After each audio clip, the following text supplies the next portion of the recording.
Hello, I'm Teresa McKee, your host for A Mindful Moment.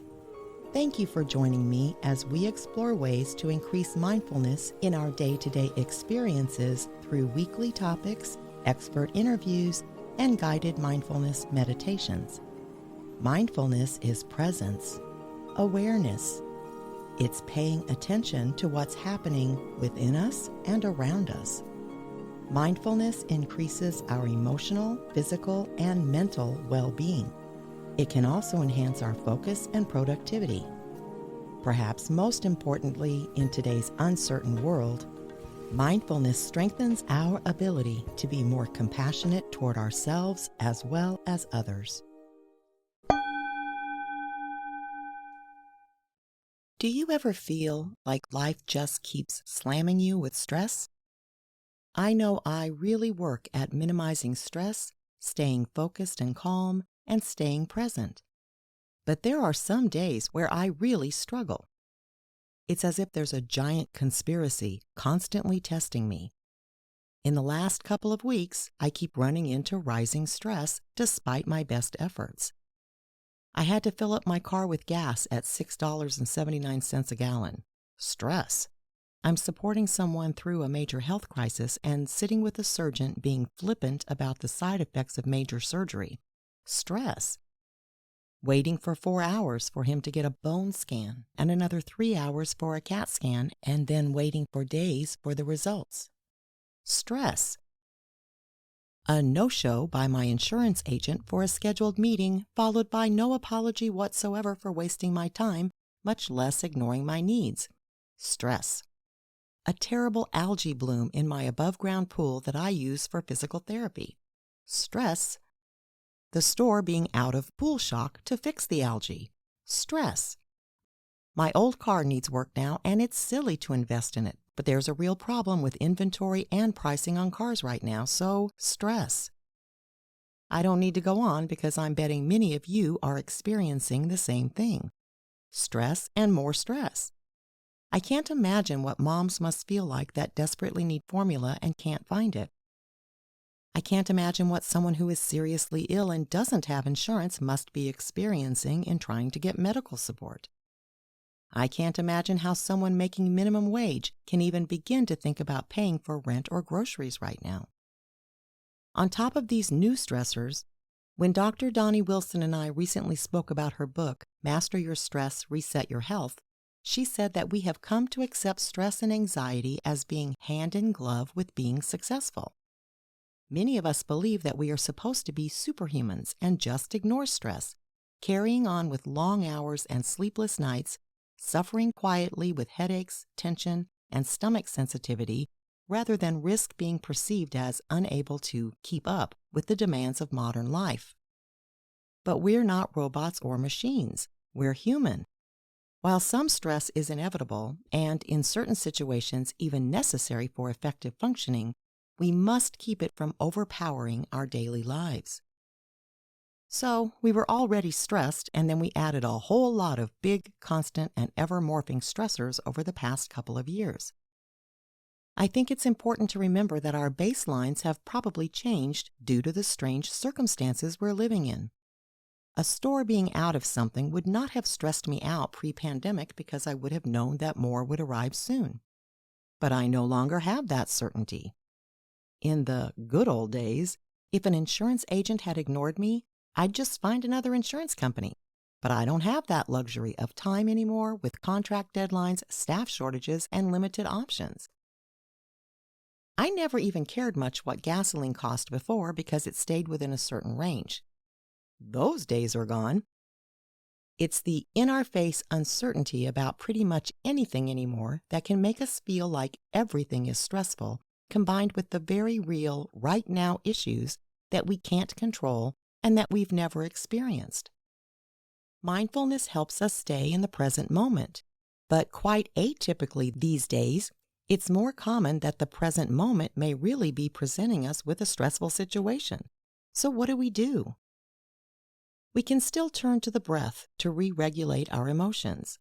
3 deep breaths, in through the nose if you're able, and out through the mouth, with the out-breath longer than the in-breath. I use 3 seconds in, 6 seconds out. Once my system is regulated, it's easier for me to think clearly and recognize that I have no control over the situation and there's no benefit to getting upset. That clears out the junk to allow me to start considering what actions I can take. Because of the constant stress many of us are under, it's more important than ever to truly practice self-care. If we want to be effective in our jobs, to be the best parents we can be, to contribute to solving our community's problems, and to maintain our long-term health, we cannot ignore these stress levels on a day-to-day basis. I'm talking about consistent self-care, not a bubble bath. Several times a day, check in to see how you're feeling. Notice your body. Is it tense? Is your heart racing? Take simple actions with each check-in. Take a short break. Drink some water. Take several deep cleansing breaths. Don't allow the stress to build up all day long and try to deal with it at bedtime. These mini self-care practices throughout your days will keep you calmer and healthier. Start your day not only setting intentions for what you wish to accomplish, but in identifying which tasks may be fraught with stress. For example, if you have to call a government agency or an insurance company for a missing payment, an error in your filing, or to ask a question about benefits, strategize. What else can you do while sitting on hold for an extended period of time? Work on something else, play music, watch a TV show. Odds are you're not only going to sit on hold for a long time, but you may be cut off multiple times. If you're doing something else, it won't feel as frustrating.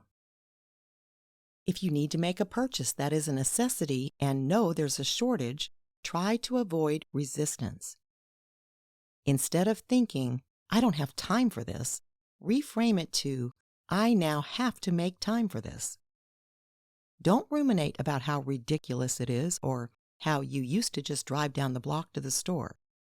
This is now a project and it needs dedicated time and effort. As the saying goes, we're all in the same storm, but we're not in the same boat. Each of us has unique challenges due to the same big picture circumstances, but your problems probably look very different than mine. It's important to remember, though, that we are all in the same storm.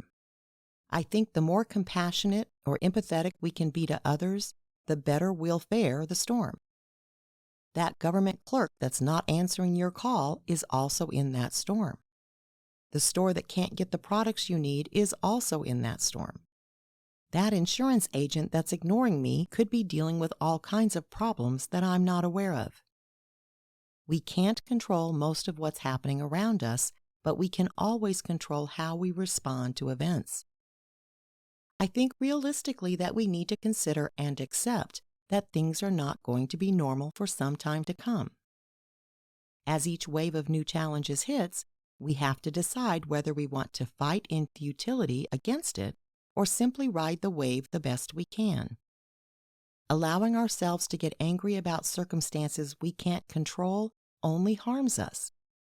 If my heart is racing, face flushed, stomach and teeth clenched, and I feel like my blood is boiling because I've been on hold for 3 hours trying to get through to the unemployment office, guess what? It's not affecting that government service at all.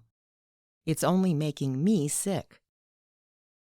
Our anger could impact other individuals we're interacting with, however. The person on the other end of the phone at the unemployment office that finally answers my call may feel just as unwell, dealing with angry people all day when he or she has no power or control to fix the problem. The store clerk that gets screamed at because the infant formula shelves are empty probably isn't feeling so great either. Remember, different boats in the same storm. When we become dysregulated because we've allowed our stress to explode unchecked, we're just spreading our stress around. And to what end? It solves nothing and it harms our health as well as others. Be careful not to go to the opposite extreme by judging yourself harshly for losing your cool. The solution isn't blame, shame, or judgment. It's compassion. We're decision fatigued, disappointment fatigued, and living under anxiety-producing circumstances. Again, we're human, so be kind to yourself. Practicing self-compassion will also help you be more compassionate toward others enduring this storm, and studies show that actually makes the giver, you, feel even better. As we discussed last week regarding building optimism while being realistic about our circumstances, stress is widespread and real, and we cannot ignore it without putting our health in peril. But we can practice responding in a healthier way, and we can practice mindfulness, which supports us in accepting reality as it is without judgment. These are challenging times for most, no question.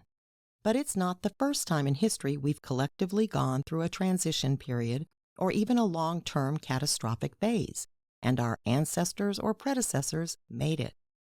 We've already gone through a lot, and we made it.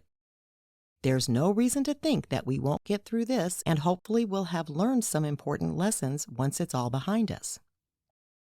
The upside of being human is that most of us are quite resilient, and if we're not, we can become so. To recap, work on self-regulation through mindfulness, breath work, or any other method that works for you. Practice self-care throughout your day. Be kind and compassionate to yourself as you endure challenges and struggles, and then turn that compassionate lens outward to be kind to others in different boats. Until next time, I encourage you to meditate daily and be mindful in all of your everyday activities. Simply bring your full awareness to the present moment to build your mindfulness skills, paying attention to every detail of what you're doing, from washing dishes to work tasks to taking a walk. Your mind will wander, and that's normal. Each time you notice it has wandered, that's mindfulness. Consider how wonderful the world could be if everyone was mindful. You can help make that happen.